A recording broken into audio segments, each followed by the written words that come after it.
Hey everyone, so I was browsing the Reddit the other day and I saw a thread asking for if anyone had a link to a video for pretty much how to climb ranked. And I don't think there's one out there, or a good one for Smite at least, so I'm just going to pretty much make one.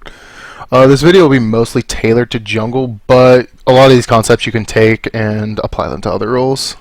So the things I'm going to focus on in this video are going to be really: you have a focus god pull, you have a plan going into the game, map awareness, knowing how not to tilt, understanding you can improve in mechanics. I'll go more in depth on why all these are important, but the first thing I'm going to touch upon is actually having a focus god pull. So what I mean by when I say have a focus god pull is have, first of all, one or two roles. Let's just say a main and off. Your main role is going to be jungle. That's what this video is for. In that, you want to have, I would say, 2 to 4 gods. You can have like 1 to 2 good ones and then 1 to 2 like off meta ones. The reason you want to do that is because if you only have like the top of the line meta gods right now, is a lot of those are going to be banned. And if all your gods get banned, then you're kind of screwing yourself on this already. So pick something like Susanoo, Serket as your main ones, like top of the line, and then have like Hoonbots, Camelzots, or Willix, and then those will be your off meta when those are banned. You don't need to have like the exact ones I just said. They're just examples. Just choose 2 to 4 gods you feel really comfortable in 2 roles. The reason that's important is really when you're climbing, you're pretty much just saying, I'm trying to improve and get better. It's a lot easier to do that when you have a lot less things to worry about. So instead of being like, oh, I have to learn Daijio, Willix, Baka, Bastet, and all this, you're just like, I just have to learn 4 jungles. That's it. It makes you learn how counter matchups for that jungle work. And a lot of the time it just results in you winning because you feel more comfortable in that jungle. A lot of the time I actually see off-meta picks do really well because a player's comfortable on that pick versus like a top-tier pick because he's just like, oh, it's a good pick, let's pick it. I have no idea how to play it though. So having a weaker pick in terms of meta is actually perfectly fine as long as you believe you're better on that god than the enemy is on their god. So the next thing I'm going to talk about is actually planning before you go into the game. And this will become a more natural thing as you do it more and more. It'll just be put to the back of your head and you'll just do it naturally. But at first it might seem a little awkward and forced. But I would recommend doing it because it gives you a firm understanding how the match flow should work. I'm going to use Eager's Pigs and Ban Simulator to do this. So let's say we're order the enemy team's chaos. So let's just start banning stuff. Let's go with like Serket. We'll ban that. They match it with, let's say, like a Bell ban. Then we'll match that with like a, let's just say, Fafnir ban. We'll do an Osiris. Okay, now there's really 2 situations here. Either you know what the enemy team has some picks, so you're not top pick, or you are top pick. If you are top pick, you generally want to pick your best god and just hope your team builds around you. So let's just say Susanoo's left open. You'll pick that. And then let's say they just start picking stuff. So they'll pick, let's do, what's that god called? Terra. And then Soul. So right here, I would be looking at this like, okay, so Terra's a decent matchup into me because if she does her pretty much obelisk walls, I can't 2 her. She's knock-up immune, so it's a decent matchup. Soul, I actually have a decent matchup. I can 3-2 her, pull her into range for my mage to poke as well. It's all good. Then let's just say my team. Can I sort this by like? Nope. Okay, so let's just say then our team goes something like, what's a mid laner that people play? Thoth. And let's just say Capri. They pick, this is their last pick, Hui. So right now you can start getting a general idea of how these matches are going to work.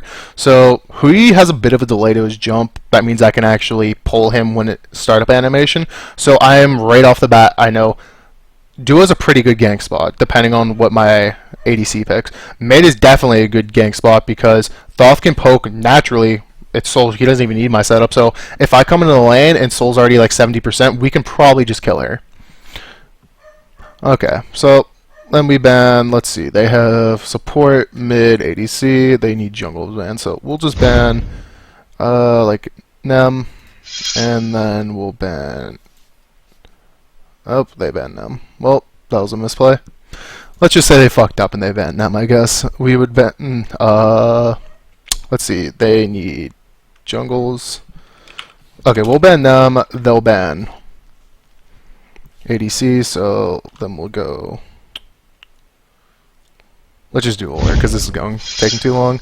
Then they'll ban another ADC, I don't know, Jingwei. Then we ban Thor, wherever he is. So they pick now. Let's just say they pick, I don't know what solo is Herc's ban. Herc's not ban, so they'll pick Herc. Then we grab Ama, and last pick we'll pick Rama. The last pick, let's just go with the Willix. Okay, so looking at these team comps, I would go into this game thinking, like, okay, I'm Susanoo, their 3v3 is Terra, Sol, Willix. That's a lot of burst damage. Our 3v3 is Thoth, Capri, Susanoo. We should lose this in a 3v3 fight, so right away we're not fighting that 3v3. That's a losing fight, no reason to go into it. Next thing let's look at our side lanes. Alma versus Herc. Alma should get out pressured and lose the lane to Herc, so I know I should help that lane, but it's not going to be like a high priority unless the Alma's like, I poked him out, he's easy to gank. After that, I would say Rom and then Hu Yi. As said before, Susanoo is pretty good into Hu Yi because of the delay on Hu Yi's jump where you can pull him out of it. Rom also is really good because if I do a ton of poke damage, where if I get him low, Rom can snipe Hu Yi actually and get the kill. So we have a really good kill chance on him. So I would focus on duo side a lot, and I would only really fight the 3v3 if it's for pressure, and I would only help the solo side. I wouldn't be, oh, we can kill Herc. There's not a amazing chance, but there is a chance you can. And if you get it, it's sick because then the Alma is ahead, you win. But you gotta remember, you're unfavored in that. Why take a bad risk if you don't need to? These are really the things that I look when starting into a game. There's a few others, but I think just focusing on these will be enough for a ranked player. So the next thing I'm going to touch upon is map awareness. It's probably one of the most important aspects of Smite, and actually one of the easiest to improve, just because really all you have to do is look at a map. A lot of players are really focused on the gameplay, while a lot of Smites played through the map in the competitive scene. Really, having good map awareness does just about everything. It makes you play safer, helps you farm more efficient, lets you set up more ganks, because you are able to plan your pathing and all that. You also get to see where every one of the enemies are, because if they walk across the board for a split second and you see it, well, you now know where they are, versus you were just walking forward looking at nothing. Let me buy some stuff, and then I will talk more. What am I missing? Shifters. Okay, so the first thing I'm going to touch upon is actually timers, and that is, let's say my speed is about to spawn in 45 seconds. That means it just ticked to 3/4 the way complete. I'm going to probably back within the next 10 to 15 seconds, buy whatever I can, and then run here. That will give me the strongest possible, pretty much, it will make me the strongest I can be to defend this. It sets it up so if the enemies mess up their back timers and they come here, I'm ready to go. That's the first thing it does. Second, as I said, it gives you better farming, just because you can be like, okay, I see, let's say I know speed spawning and I know red spawning, but only back rights are up. Well, I can let my mid go to red, and then I can do back rights to speed to gank, and then if that fails, I can then go mid, or I can go to the blue if it's up, or I can maybe look for these. But pretty much you want to grab farm along your way to ganks. Doing that just keeps you in the game. It makes you have to siphon off farm from lanes less. You don't fall behind. Well, sometimes Smite really is just a numbers game, where I have more items than them, I kill them. Second of all, as of late, a lot of teams have just been pretty much normal warding a ton and not valuing sentry wards as much, and that's because it's just like, okay, let's say they sentry ward this, well, I can just normal ward this. I get a little less information. I don't get when they go from here to mid, but it's like I'm gonna see them in mid, so I don't care. I don't see them come low, but then I can just toss like a normal word like in the mid camps, and then I see that, and it's still 25 gold cheaper than 1 sentry. Those two normals, they cover the same information, and for them to get that, they have to place a sentry here. Okay, that's not worth for them. Yeah, they make a profit of 50 gold, but that's still 75 gold deficit. They're spending more for that coverage than I was. And because of these awkward ward spots, what happens is, like, I might get a ward here, and because of that, it's only going to clip me for maybe like a second and a half. So if I'm not looking at the map, you're not going to see me rotating. If no one sees me rotating, this is an easy kill on solo lane if my solo lane and the enemy solo lane's here. Just by seeing me on that, you can just hit me with a careful ray. Your solo lane should back up, hopefully. Second of all, it also, like, on top of making it safer, because your solo lane, let's say, backs up right there. Let's say I'm mid and I see them walking. It's like, oh, I'm just going to follow them. My solo lane starts backing up. They start coming around like that. They're going to be right here. I'm going to say, okay, I can just attack. He commits. I come in from the side, commit my abilities. Maybe we turn a counter kill, or maybe we just get some abilities out. Because usually when they're ganking, they're going to be grouped up on top of each other, so you generally get to hit 2 people with both of your abilities, which just means you're getting higher value per ability than the original ganker was. Those are really the most important aspects, but as I said, if you're not doing anything against an enemy player, just look at the map. Like, you're clearing a wave, look at the map. You're killing a buff, look at the map. You're running to a lane, look at the map. There's really no reason. It's like, if I'm looking straight right now, like, I'm getting no information. It's pointless. What I want to talk about is actually tilting. For anyone that doesn't know what tilting is, it means you're pretty much frustrated and it's affecting your play for the worse. This is probably one of the more common things I see out of players in ranked, and that is they keep playing when they're tilted. That is the worst thing you can do, actually, because you're going to come into the game in a frustrated state, you're going to make bad decisions, ones you usually wouldn't make, and you're going to lose the game most likely because you're not playing up to what you usually do, and it's just going to get you more tilted and just going to keep continuing, you're just going to keep losing out of it. So the most common reasons people tilt is really you either feel like you should have won a game you lost, or teammates are doing bad.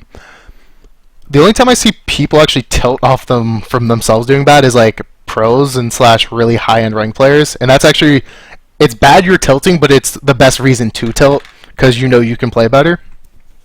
But getting back to what I was saying, the first one where I said if you lose a game you felt like you should have won, all I can really say is take a 10-15 minute break, come back. For the one where someone's going 0-10, you just have to ignore how your teammates are playing. Like, if they're doing really bad, and let's say your fight was really close, but the only reason you lost was because someone's 0-10, don't worry about that. Only look at yourself. What could I have done better? Could I have held my ult a little longer and hit another person? Could I have CC'd more people? Could I have CC'd a different person, done better? Could I have got more value out of my act as I used that fight? What happened if I positioned better? Could I have baited something out? There's always something you can do differently. You never play perfect. Even pros in rank, they don't play perfect all the time.